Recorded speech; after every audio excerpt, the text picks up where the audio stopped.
কানপুর টেস্টে নামার আগে হুট করে টেস্ট ও টি-20 থেকে অবসর ঘোষণা দিয়েছে সাকিব আল হাসান। তবে দেশ সেরা ক্রিকেটারের নিরাপত্তা নিয়ে শঙ্কা তৈরি হওয়ায় ভক্তদের মধ্যে মিশ্র প্রতিক্রিয়া দেখা যাচ্ছে।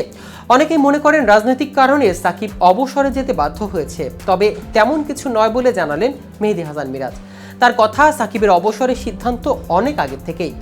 সাকিবের অবসর নিয়ে এছাড়া আর কি জানালেন মেহেদী হাসান মিরাজ, কিভাবে অবসরের পরিকল্পনা সাজিয়েছিলেন সাকিব আল হাসান, এই নিয়ে বিস্তারিত থাকছে আজকের প্রতিবেদনের বাকি অংশে।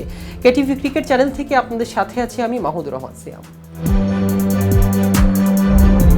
সোমবার কানপুরে টেস্টের চতুর্থ দিন শেষে গণমাধ্যমের মুখোমুখি হন মিরাজ। সেখানে সাকিবের অবসর প্রসঙ্গে তিনি বলেছেন, সাকিব ভাই অনেক আগে থেকে অবসরের সিদ্ধান্তের কথা জানিয়েছেন। উনি জানিয়েছিলেন কিভাবে উনি টেস্ট থেকে বিদায় নিতে চান। এটা এমন না যে হুট করে সিদ্ধান্ত নিয়েছেন তিনি। অনেক আগের থেকে আমরা জানতাম সাকিব ভাই টিম ম্যানেজমেন্টের সঙ্গে কথা বলেছেন এবং আমাদের খেলোয়াড়দের সঙ্গেও কথা বলেছেন। সবার সঙ্গে আলোচনা হয়েছে। আমরা সবাই তার সিদ্ধান্তকে সম্মান জানিয়েছি।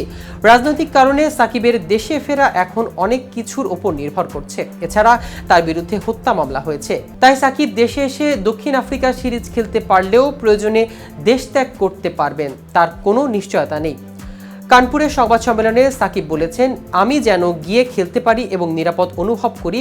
যখন দেশের বাইরে আসার দরকার হবে, দেশের বাইরে আসতেও যেন আমার কোনো সমস্যা না হয়। বোর্ড এটি খেয়াল করছে। বিষয়গুলোর সঙ্গে যারা জড়িত তারা দেখছেন, তারা হয়তো আমাকে একটা সিদ্ধান্ত দেবেন, যেটার ভিত্তিতে আমি দেশে গিয়ে খুব ভালোভাবে খেলে অন্তত টেস্ট ফরম্যাটটা ছাড়তে পারবো। সাকিবের নিরাপত্তার প্রশ্নে বিসিবির সভাপতি ফারুক আহমেদ বলেছেন, আমি কোনো এজেন্সি না, পুলিশ বা র্যাবও না, কিংবা বিসিসিও এখানে কেউ না। এটা সরকারের তরফ থেকে নিরাপত্তার বিষয়টি আসতে হবে। নিরাপত্তা দুই রকম, একটা হচ্ছে ক্লিয়ারিং ফর্ম, এটা হয়তো আপনাদের বলেছে, আরেকটা হলো দর্শকদের থেকে নিরাপত্তা। এটা আসলে তার সিদ্ধান্ত নিতে হবে।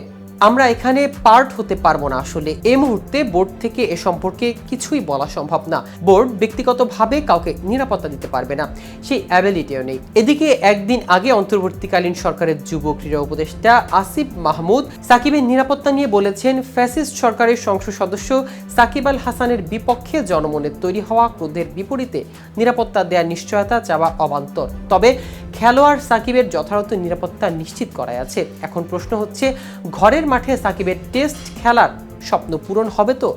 মিরাজ আশাবাদী, যেহেতু সাকিব একটা স্বপ্নের কথা বলেছেন, দেশের মাটিতে শেষ খেলতে চান। এখানে একটা ইস্যু আছে, এটার এখন ক্লিয়ারেন্স দেয়নি। কিভাবে করবে না করবে তারা সিদ্ধান্ত নেবে। তিনি যদি ক্লিয়ারেন্স পান, যদি যেতে পারেন, তাহলে বাংলাদেশে শেষ হতে পারে তার খেলা। তো ভিউয়ার্স, ভিডিওটি সম্পর্কে আপনাদের কোনো মতামত থাকলে আমাদের কমেন্ট করে জানাতে পারেন।